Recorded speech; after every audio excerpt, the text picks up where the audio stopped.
أعوذ بالله من الشيطان الرجيم وإني أعيذها بك وذريتها من الشيطان الرجيم ربي أعوذ بك من همزات الشياطين وأعوذ بك ربي أن يحضرني بسم الله الرحمن الرحيم وصلى الله على سيدنا محمد وسلم فسيني جام يالا ليغي ليكو سيرن توبا فسيني ليغي سيرن توبا جاموك يالا si daraja yonent bi sallallahu alayhi wa sallam si barkeb Cheikh Ahmadou Bamba Xaadimal Mustafa si doole Maam Cheikh Ibrahima Fall Baabil Muridina ak si yërmande Cheikh Saalihu Mbakke radiyallahu taala anhu assalaamu aleykum wa rahmatullah wa barakatuhu ñoo ngi siyaare mbokk julit yi ak mbokk taalibe yi bonjour ou bonsoir à tout le monde.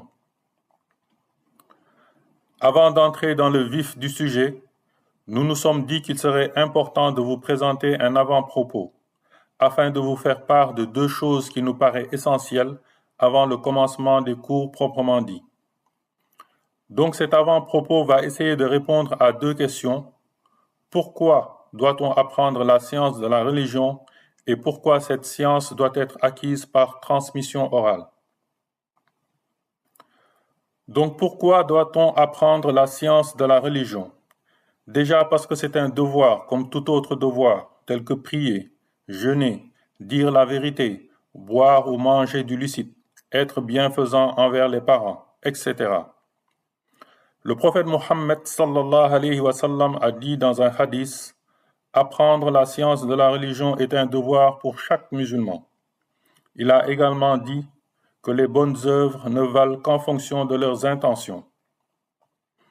Et comme apprendre la science de la religion fait partie des actes les plus méritoires selon le jugement d'Allah, il est donc indispensable d'avoir une bonne intention quand on apprend la science de la religion. Et quand on dit une bonne intention, c'est comme le dit Serigne Touba radiyallahu anhu dans Tasawudu Shuban, recherchez le savoir pour la face de Dieu, et non pas rivalité et ostentation. N'ayez pas l'intention par lui d'attirer les gens, non plus de dominer ou surpasser votre génération. Allah a dit dans le Coran, ô vous les croyants, préservez-vous ainsi que vos familles d'un feu dont le combustible sera des hommes et des pierres. C'est un verset de la sourate At-Tahrim. Les savants comme Attah ibn Abu Rabbah et Ali ibn Abu Talib ont fait l'exégèse de ce verset et ils ont tous les deux dit comment a lieu la préservation du feu de l'enfer? Comment tu fais pour te préserver du feu de l'enfer? Comment tu fais pour préserver ta famille du feu de l'enfer? C'est en apprenant la science de la religion et en enseignant à ta famille, en faisant en sorte que ta famille apprenne la science de la religion. Serigne Baye Diaga Diop a dit que ce verset signifie que la famille, ça s'assume. C'est-à-dire que chacun d'entre nous doit assumer sa famille. Il doit être responsable de sa famille. Il a dit que c'est un verset sur lequel il est très important de méditer. Parce que le bon Dieu n'y a pas dit, vous qui croyez, moi Allah, je vais vous préserver du feu de l'enfer, mais il a dit vous, préservez-vous ainsi que vos familles du feu de l'enfer. Serigne Bassirou Mbacké Khelcom a dit, se préserver et préserver sa famille du feu veut dire s'éduquer et éduquer sa famille dans le bon comportement, qui est la raison pour laquelle le bon Dieu a envoyé le prophète, sallallahu alayhi wa sallam. L'imam An-Nawawi a dit, l'une des meilleures des choses dans laquelle tu peux utiliser ton temps, c'est apprendre la science de la religion. Il y a des gens qui gaspillent leur temps dans des choses qui vont durer des heures et des heures, alors que le temps, c'est ta richesse. Ce temps-là qui t'a été donné, c'est un immense bienfait qu'Allah t'a accordé. Et donc, il ne convient pas de gaspiller ce bienfait. Et dans quoi tu vas l'utiliser pour ne pas le gaspiller?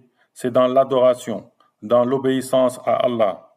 Et parmi les meilleures des obéissances, il y a l'apprentissage de la science de la religion et la transmission de celle-ci. Les savants ont dit que la science de la religion, c'est la vie de l'islam. Quand on regarde comment était le rythme d'une personne dans l'accomplissement des actes d'adoration, avant d'apprendre la science de la religion et après, ce n'est pas la même chose. Quand on regarde comment était son mental, son état d'esprit, comment elle acceptait ou pas ses épreuves, comment elle supportait ce qu'elle vivait, avant d'avoir appris la science de la religion et après, ce n'est pas la même chose. La personne apprend dans la science de la religion à se fier à Allah. Elle apprend à s'en remettre à Allah. Elle apprend comment gérer chaque instant de sa vie et comment appliquer ce qu'elle doit faire à chaque moment. Beaucoup de gens se tournent aujourd'hui dans ce qu'on appelle le développement personnel. Mais en réalité, le plus grand professeur en développement personnel, c'est le prophète Mohammed, sallallahu alayhi wa sallam. Donc, il est important de garder comme objectif l'apprentissage de la science de la religion dans notre vie et l'application de ce que nous avons appris, aussi bien pour nous-mêmes que pour nos familles respectives. Serigne Bassirou Mbacké a rapporté dans son livre Minanul Bahil Khadim un hadith où le prophète sallallahu alayhi wa sallam dit « Certes, que Dieu guide un seul homme sur la voie droite grâce à toi est mieux pour toi que ce bas monde et tout ce qu'il contient comme biens les plus chers. » Donc l'apprentissage de la science de la religion doit être une pratique intégrante de notre vie, sachant qu'en réalité, ce n'est pas toi qui donnes pour elle, mais c'est plutôt elle qui donne pour toi. Parce qu'en réalité, c'est la science de la religion qui va te sauver. C'est la science de la religion qui te sera d'une grande utilité. L'imam Ali radiyallahu anhu a dit « L'argent, c'est toi qui le protèges et qui le garde, mais la science, c'est elle qui te garde et qui te protège. Car par la science, tu vas être capable de te protéger contre le shaitan. » Le prophète sallallahu alayhi wa sallam a dit « Un seul savant est plus fort contre le shaitan et meilleur que 1000 adorateurs qui ne sont pas des savants, qui n'ont pas appris suffisamment pour se parer et se protéger contre le shaitan. » Un jour, Cheikh Abdul Qadir al-Jaylani, radiyallahu anhu, qui était un grand saint et savant, un homme vertueux, alors qu'il faisait des prières et était dans des adorations, à un moment donné, une lumière est apparue et a surgi. C'était le shaitan, et il lui a dit « Ô mon esclave, ô Abdul Qadir, je t'autorise d'arrêter la prière, je t'autorise de commettre les péchés et d'arrêter les obligations. » Le cheikh l'a reconnu et lui a dit « Tu as perdu, ô toi le maudit. » Et le shaitan lui a dit « Tu m'as battu par ta science, et avant toi, j'ai égaré 70 personnes qui faisaient des adorations. » Effectivement, ces gens-là faisaient des prières et des adorations, mais ils n'avaient pas appris la religion correctement, et donc ils sont tombés dans le piège du shaitan. En effet, le shaitan a pris l'apparence d'une lumière, et Allah n'est pas une lumière, comme nous le verrons plus tard dans les audios qui suivent. Donc c'est par la science de la religion que Cheikh Abdul Qadir a su que ce n'était pas vrai, ce qui lui a été dit, et que ce n'était pas Allah, c'est la science qui l'a sauvé.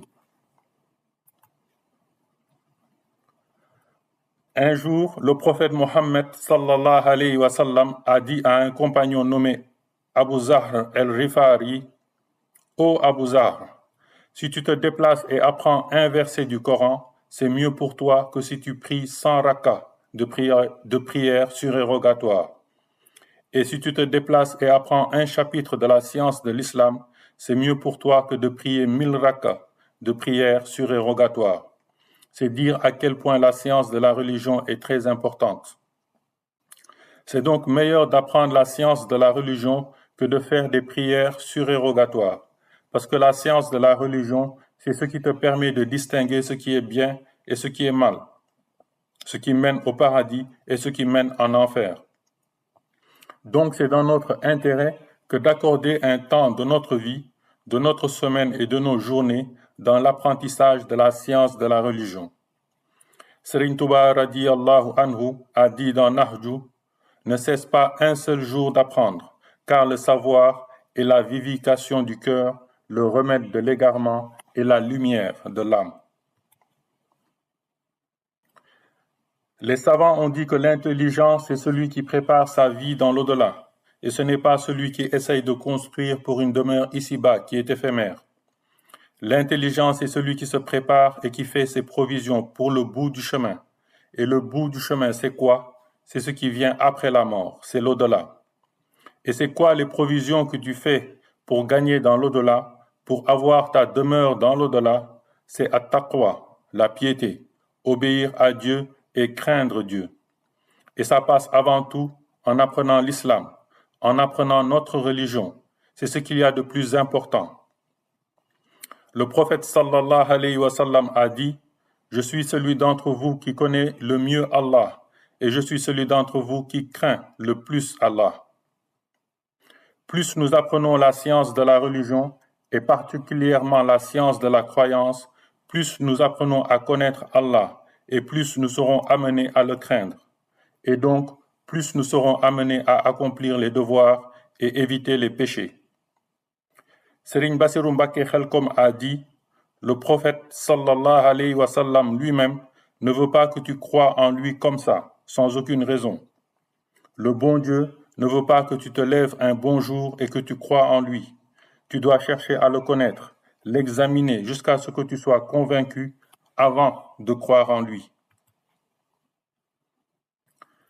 Maintenant, dès l'instant que tu sais où tu dois mettre les pieds, tu les mets là-bas, en ne laissant plus rien ni personne t'influencer. Parce que le bon Dieu a dit, la plupart des gens, si tu les suis, ils vont te faire quitter tes convictions et ne vont rien te proposer en retour. La plupart des gens, si tu les suis, ils vont t'égarer, te faire sortir de la voie de Dieu, sans rien te donner de mieux en échange. Le prophète sallallahu alayhi wa sallam a dit qu'un musulman ne doit pas être une personne qui suit les autres, tête baissée. C'est-à-dire le genre de personne qui se trouve dans quelque chose et quand tu lui demandes pourquoi tu es dans ça, il va te répondre « J'ai vu les gens y être, mais je ne sais pas pourquoi ». On n'attend pas ça d'un musulman. On veut d'un musulman qu'il soit averti et intelligent, qu'il soit quelqu'un qui, avant d'entrer dans quelque chose, qu'il l'examine et l'étudie jusqu'à être convaincu. S'il n'est pas convaincu, qu'il n'y entre pas. Et si tu prends sur toi de suivre quelqu'un en laissant ce dans quoi tu étais et qui se trouvait être un bienfait pour toi par la grâce de Dieu, tu laisses tout ça pour suivre une autre personne, Allah t'en fera porter toute la responsabilité. Cette responsabilité, tu ne la partageras pas avec celui que tu as suivi, parce que dans le Coran, il est inscrit que même Iblis, Satan, s'il arrive à tromper et égarer des personnes, lorsque ces personnes voudront le condamner, ce qu'il va leur dire c'est « Je n'avais sur vous aucun droit. Je me suis mis là-bas à parler et à essayer de vous convaincre. Vous avez cru en ce que je disais. Tout problème que vous allez avoir à cause de ça, c'est votre problème. Cela ne me concerne en rien. » Le plus proche de toi dans ta famille, que ce soit un de tes parents ou un de tes enfants, il n'y a aucune responsabilité qu'il prendra pour toi demain dans l'au-delà. Chacun d'entre nous, demain, Allah s'entretiendra directement avec lui, de ce qu'il doit s'entretenir avec lui. Père ou mère ne viendra pas, enfant ne viendra pas, parce que le bon Dieu a dit « Faites attention, parce qu'un jour viendra, un enfant ne sera d'aucune utilité pour son parent, et un parent ne sera d'aucune utilité pour son enfant. Tout un chacun portera sa responsabilité exclusivement. » Si tu regardes la personne la plus proche de toi, si elle a mal aux pieds ou si elle a mal aux dents ou encore mal à la tête, quelle que soit la proximité qui vous lie, tu ne pourras pas ressentir le mal qu'elle ressent. La personne la plus proche de toi, si elle avait mangé jusqu'à être complètement rassasiée et que toi, tu avais passé toute la nuit avec une faim de loup, au matin, le fait qu'elle soit rassasiée n'enlèvera rien de ta faim. C'est la raison pour laquelle on veut d'un musulman qu'il scrute et examine tout ce qu'il fait, jusqu'à avoir une ferme conviction de tout ce qu'il fait et qu'il ait tout le temps la pleine certitude de là où il met ses pieds. Et cela ne peut être possible que par l'acquisition de la science religieuse. Nous avons passé notre vie à apprendre la gestion, la médecine, l'informatique, les finances, la mécanique, etc. Masha'Allah, c'est bien. Mais prioritaire sur toute chose, il y a quoi? Apprendre notre religion. Apprendre ce qui augmentera en nous la crainte d'Allah, qui nous sauvera des flammes de l'enfer et qui sauvera notre famille en leur apprenant à eux également. Et ça, c'est de la responsabilité de chacun d'entre nous.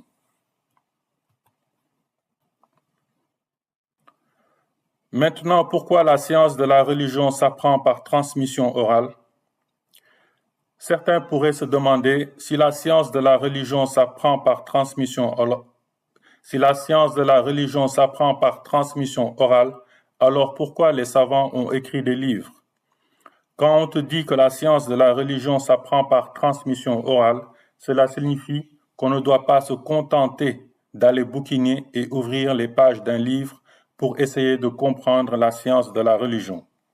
Cela veut dire que si tu t'aventures sans science, sans connaissance, dans la lecture du Coran et des livres de religion, tu vas te perdre et tu risques de t'égarer. Pour le Coran, par exemple, tu as des versets dont la signification est apparente et d'autres dont la signification est cachée. Certains mots peuvent avoir plusieurs sens selon le contexte dans lequel ils sont utilisés.